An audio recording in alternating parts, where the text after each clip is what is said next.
장민석의 시사전망대 지난주 뉴스 보겠습니다. 정치 사회 분야에서는 황교안 한국당 대표의 긴급 병원 후송, 공수처법, 선거법을 둘러싼 여야의 극한 대립, 김진표 총리 기용 예정, 점차 위험해지는 북한의 연속적인 도발 행위 등이 있었습니다.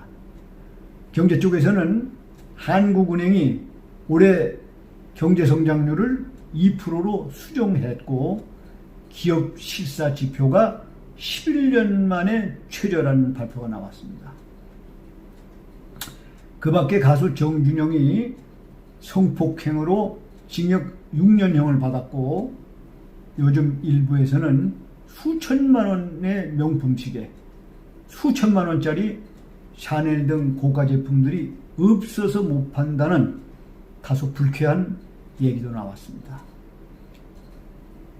오늘은 이 중에서 우리나라의 경제 성장률에 대해서 살펴보겠습니다. 29일 금요일이었죠. 한국은행은 올해 1월, 4월, 7월에 이어서 네 번째로 경제 성장률을 2%로 하향 조정했는데요. 이것은 국제 금융위기 이후 최저 수준입니다. 위기 아닌 보통 상황에서는 거의 나타난 적이 없다는 뜻입니다. 우리보다 훨씬 큰 미국은 18년 성장률이 2.9%, 거대한 중국은 6% 안팎으로 우리의 거의 3배 이상 높은 수준입니다. 올해 1분기 통계를 보면 전분기 대비 한국 경제 성장률은 OECD 22개국 중에서 제일 꼴찌입니다. 라트비아, 멕시코보다도 못한 수준이죠.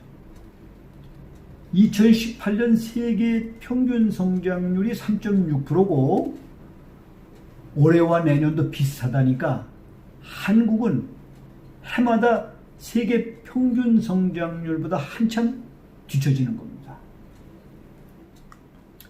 국내적으로도 현 정부의 경제 성장률은 역대 어느 정부보다도 제일 나쁩니다. 2000년에는 8.9%로서 거의 세계 최고 수준이었고 2002년에는 7.7%, 2010년에도 6.8%의 성장률을 기록해서 자랑스러운 기록도 있는데요. 이제 최저 수준으로 떨어진 겁니다. 정말 큰 문제는 문재인 대통령 취임 이후 해마다 성장률이 떨어진다는 겁니다. 17년에는 3.2%, 18년에는 2.7%, 올해는 2% 예상, 내년에는 1%대로 떨어질 가능성이 매우 많습니다. 경제 성장률은 그 나라의 국가 경제 상황을 총체적으로 보여주는 가장 중요한 지표입니다. 그런데 문재인 정부는 출범 이후에 세계 경제 성장률이 60% 수준으로 낮아졌고 역대 정부 중 최악의 성장을 해왔는데 이나마도 해마다 갈수록 떨어지고 있는 심각한 상황이라는 겁니다. 한국 경제는 점차 깊은 어둠 속으로 들어가고 있습니다. 그러면 문 정권은 왜 역대 최악의 성적을 거두는 경제성장을 하고 있는가? 정권 담당자들은 모두 다 이토록 무능한가? 그것은 그들이 국가 경제를 후퇴시키는 정책을 시행하고 있기 때문입니다. 이에 대한 원인과 자세한 대책은 다음 기회에 여러분과 함께 살펴보기로 하겠습니다. 지난주에는 강원도에 눈이 많이 내렸죠. 볼만한 풍경들이 있었는데요. 이번 주말이 절기상 대설입니다.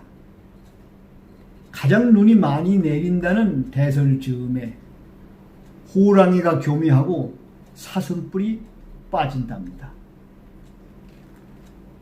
여기서 마치겠습니다.